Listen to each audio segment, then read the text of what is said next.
तो आज बात करते हैं किसी गैंग्रीन। गैंग्रीन में सिलेक्शन ऑफ द रेमेडी हम कैसे करेंगे। मान लीजिए गैंग्रीन अगर आपके पास आया है तो सिलेक्शन ऑफ रेमेडी हम कैसे इसमें करेंगे। ठीक, तो गैंग्रीन, जो गैंग्रीन का केस है उसमें जैसा कि मैं आपको बताता हूं कि सिलेक्शन ऑफ द रेमेडी यानी कि सिम्प्टोमेटिक रेमेडी। सेकेंड क्या होता है, ऑर्गेनिक रेमेडी। थर्ड क्या होता है कि प्रिंसिपल रेमेडी। मैं डायरेक्ट आपको फार्मूला नहीं बताता हूं, मैं प्रयास करता हूं कि आप सीख लें कि कैसे इसमें सिलेक्शन ऑफ रेमेडी कर सकते हैं। तो इसमें गैंग्रीन में तीन प्रकार के गैंग्रीन जो थे वो आपको दिखे कि तीन प्रकार का गैंग्रीन था। 3 टाइप्स ऑफ द गैंग्रीन। पहला था कि ड्राई, मॉइस्ट एंड गैस। ठीक है, ड्राई, मॉइस्ट एंड तीसरा था गैस गैंग्रीन, यानी ड्राई, मॉइस्ट और थर्ड था gas gangrene. Moist gangrene, dry gangrene, ये तीन प्रकार की गैंग्रीन जो थी वो आपको देखने में मिली कि तीन प्रकार की गैंग्रीन जो है लोगों को हो रही है, जो होती है ये बीमारी। तो गैंग्रीन होता क्या है, सिम्टम्स क्या आते हैं, तो इसकी जो पैथोलॉजी है वो क्या है कि death of tissue with necrosis. Death of tissue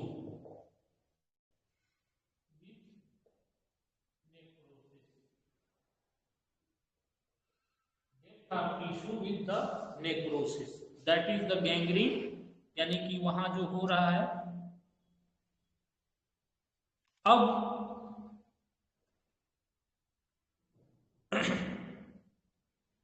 symptoms क्या क्या आते हैं इसमें, ठीक, यानी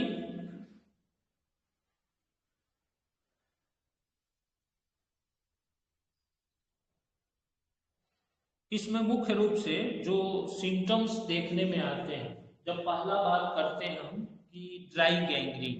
ठीक, ड्राई गैंग्रीन में सिम्टम्स क्या क्या देखने को मिलते हैं, तो become white cold anaesthetic, painful dark blood pigment change in colour, the shrunken of the fluid evaporates, gradually part become dry and mummified। यानी कि फिजिकली इसको हम अपनी आंखों से देख सकते हैं जहां पे गैंग्रीन हुआ है। तो इसमें क्या होता है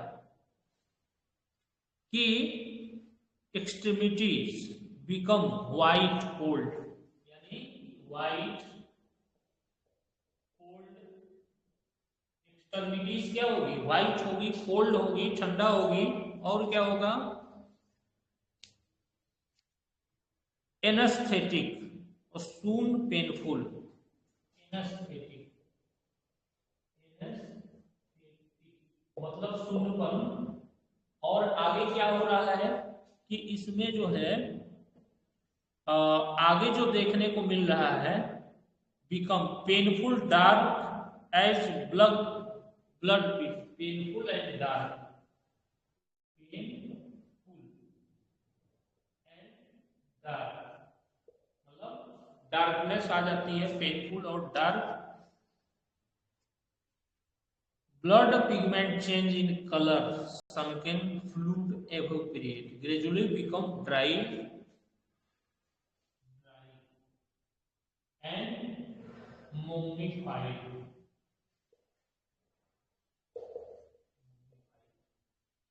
ये सिम्टम्स आपको देखने को मिलते हैं, यानी कि ये लक्षण आपको देखने में मिलेंगे कि extend to up limb gangrene, spread to until line decrementation from blood supply reached। ठीक है। अब इसमें मुख्य रूप से ऑर्गन अब क्या क्या है मान लीजिए, मुख्य रूप से अब इसमें और कारण, यानी कि यहाँ पे कारण और अंग की दवाई। ठीक, ये तो आपको सिम्टम्स देखने को मिले हैं कि सिम्टम हमें देखने को मिल रहे हैं। अब इसमें due to arteriosclerosis of the leg vessels, कारण क्या है? Arteriosclerosis,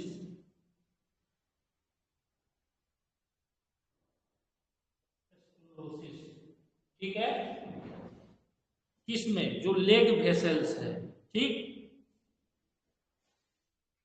leg vessels, arteriosclerosis leg vessels due to, कुछ में थ्रोम्बो एंजाइटिस। ठीक है, थ्रोम्बो एंजाइटिस,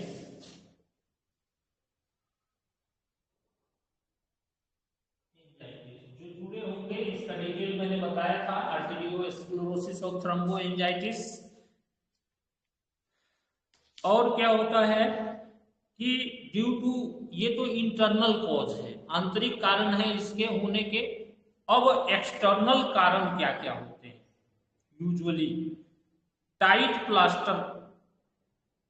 प्लास्टर कास्ट, किसी का हाथ पैर टूटा हो तो प्लास्टर अगर लगा हो, tight plaster cast, forced bite, ergot poisoning, accidental arterial injection, यानी कि ये विभिन्न प्रकार के एक्सटर्नल कारण हैं जो ट्रोमा की वजह से, ट्रोमा, प्रेशर, इसी वजह से वहां पे स्किन और टिश्यू में क्या हो जाए? प्रेशर और सप्लाई ब्लॉक हो जाए किसी वजह से। ठीक है, मान लीजिए कि इंजेक्शन, ट्रोमा इंजेक्शन का हो जाए, आर्टरी में इंजेक्शन लग जाए,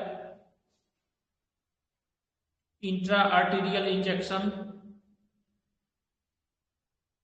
और इस तरह के तमाम कारण हैं जिसके कारण से ये चीजें हो जाती हैं। आर्टरी टेंडर सीट इम्बोलिज्म, या खास करके persistent pressure of the heel, periphery limbs.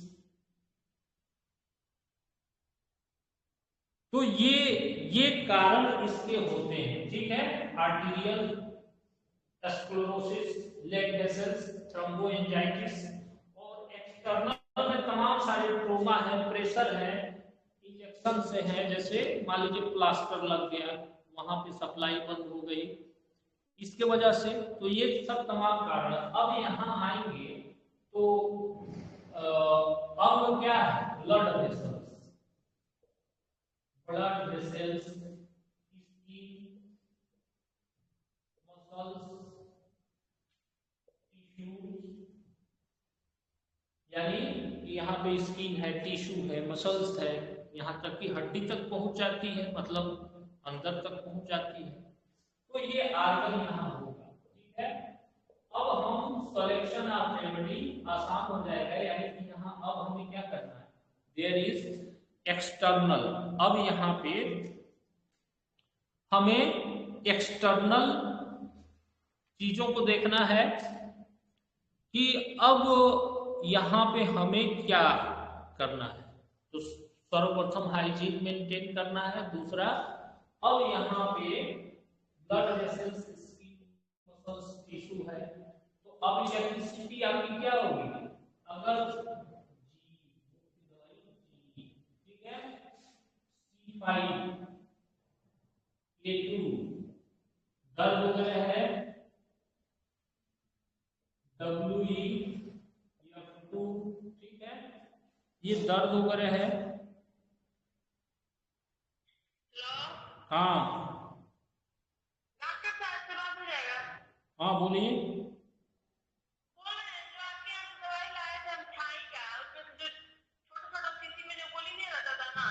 अभी बात करेंगे 20 मिनट बाद।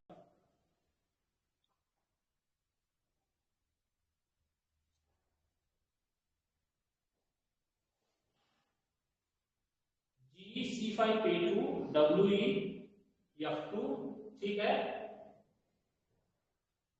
दर्द वगैरह होने पर मान लीजिए दर्द है तो F2W जोड़ सकते हैं, लेकिन यहाँ पे S5C5K2G जो है वहां उसको धुलने के लिए, उसको एप्लीकेशन के लिए हमें S5C5K2 और G जो है हमें यूज करना है वहां पे S5C5K2 और G, ठीक।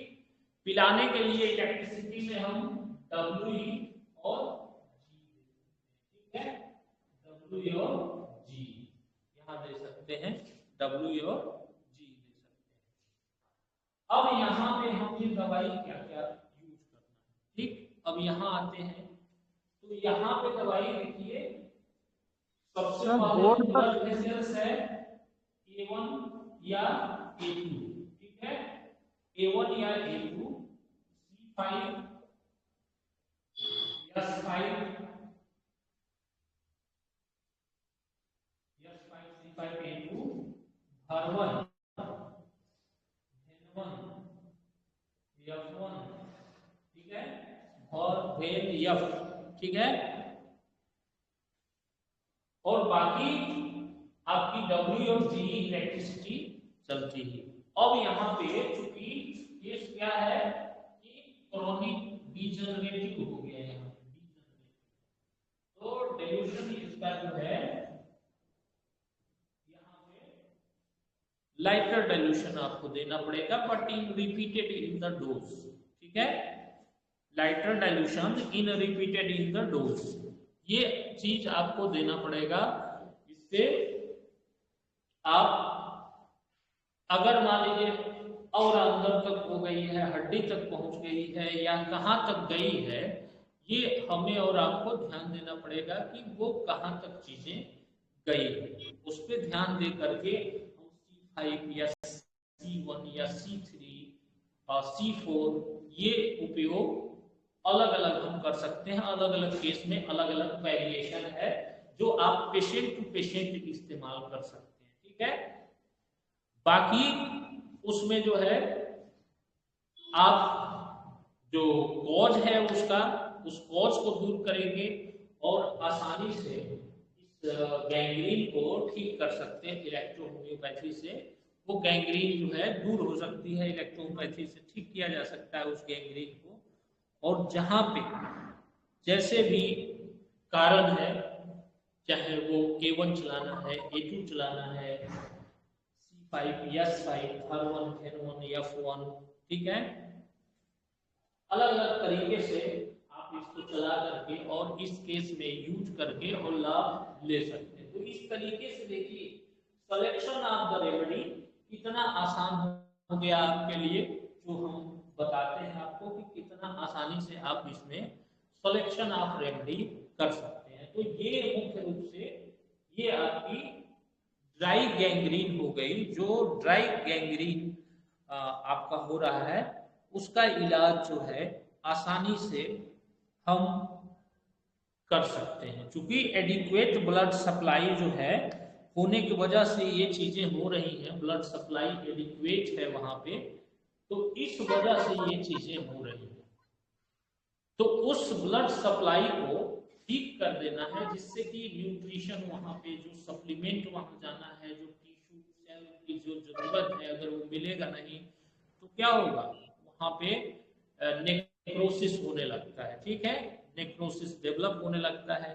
तो इस वजह से इन चीजों को ठीक करने की जरूरत है कि ये चीजें ठीक हो जाए, ये चीजें सही हो जाए, तो आप उसको आसानी से ठीक कर सकते हैं।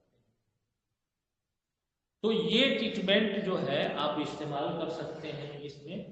बाकी मरीज की अदर्स जो कॉम्प्लेंस है, अब हर मरीज में अलग अलग थोड़ी बहुत कॉम्प्लेंस रहती है, तो उसकी आप दवाई अलग से कर सकते हैं, जिससे कि मरीज क्या होगा कि मरीज आप ठीक कर सकते हैं।